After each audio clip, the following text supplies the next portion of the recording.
Hi viewers. இன்னைக்கு November 18 Siragadikka ஆசை serial என்னாச்சுன்னு சொல்லி பார்க்கலாம்க்கு முன்னாடி எங்க சேனல் சப்ஸ்கிரைப் பண்ணாதவங்க மறக்காம சப்ஸ்கிரைப் பண்ணுங்க.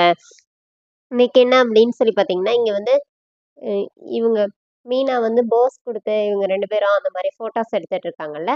இப்போ மனோஜ் அத பார்த்துட்டு, "இங்க பாருங்கம்மா, இவன் ஏதோ ஒரு பொண்ண கூட்டிட்டு வந்து நடு வீட்ல வச்சு என்னமோ பண்ணிட்டு இருக்கான்" அப்படின்னோனே, இப்ப விஜயா ஓடி வந்து, "என்னடா பண்ணிட்டு இருக்க?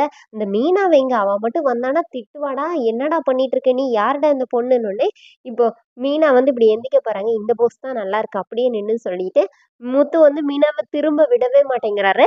ஆனா விஜயா வந்து அப்படியே ஒரு பாசத்துல, "நீ இந்த மாரி ஒரு பொண்ண கூட்டிட்டு வந்து நடு வீட்ல நிக்கிறியேடா. ஐயோ! இந்த நேரத்துல இவ வேற எங்க போனான்னு தெரியல. பூ குடுக்க போயிட்டாளோ? அவ இல்லன்னு சொல்லிட்டு நீ இப்படிலாம் பண்ணின்னு" சொல்லிட்டு அப்படியே ஒரு எமோஷனலா அப்படி பேசுறாங்க. அத பார்த்தோனே முத்து வந்து அப்படியே ஷாக் ஆயிருந்தோனே, இப்ப மீனா தள்ளிட்டு, "அத்தை நான் இங்க தான் இருக்கேன்னோனே." "பாத்தியா? அண்ணாலாம் அம்மாவுக்கு உன் மேல எப்படி பாசம். நான் உனக்கு துரோகம் பண்றேன்னு சொல்லிட்டு ஒரு நிமிஷம் இந்த மாரி பேசுறாங்க" அப்படின்னோனே, இப்ப விஜயா வந்து, "நான் அப்படிலாம் இல்ல" அப்படிங்கிற மாரி சொல்லிட்டு உள்ள போயிடுறாங்க. அப்புறமா மீனா வந்து, "ஆமாங்கம்மா, அத்தை கூட என் மேல எங்கேயோ ஒரு பக்கத்துல வந்து பாசம் இருக்கு போல" சொல்லிட்டு இவங்க 2 பேருமா பேசிக்கிறாங்க. இங்க என்ன ஆகுதுன்னா, ரோஹிணி போயி காசு குடுத்துடுறாங்க சித்திக்கிட்ட. அவர் வந்து ரூ. 100 ஸ்வீட் பாக்ஸ் எல்லாம் குடுத்து அனுப்பி விடுறாரு. அப்புறமா இவங்க போனோனே அவங்க பிஏவும் சித்தியும் காச பிரிச்சுக்கிறாங்க. "இந்த மாரி 2 மாசத்துக்கு நீ இந்த பக்கமே வராத. நீ பாட்டுக்கு போயிரு. அப்புறம் வா. நான் என்ன செய்யணும்னு சொல்றேன்னு" சொல்லி அனுப்பி விட்டுறாரு. இங்க என்ன ஆகுது அப்படின்னு சொல்லி பார்த்தீங்கன்னா, மனோஜும் ரோகிணியும் கார்ல வந்துட்டு இருக்கப்போ, அந்த டீலர் குடுத்தார்ல, அவர் கால் பண்ணி, "இந்த மாரி நீங்க உங்க ஃபேமிலியா சேர்ந்து ஒரு ஆட் வந்து ஷூட் பண்ணணும். அதுக்கு உங்க ஃபேமிலி மெம்பர்ஸ் தான் செட் ஆவாங்க.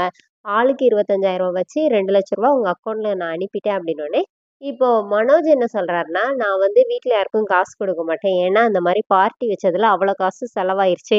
அந்த காச நம்மளே வச்சுக்கலாம். யார்ட்டயும் சொல்ல வேண்டாம்" அப்படின்னோனே, ரோஹிணி என்ன நினைக்கிறாங்கன்னா, "நான் பார்வதி ஆன்டி வீட்ல போய் காசு எடுத்துட்டு வந்தேன். இவர் என்னடான்னா வந்த காச வீட்ல யாருக்குமே குடுக்க மாட்டேங்கிறாரு.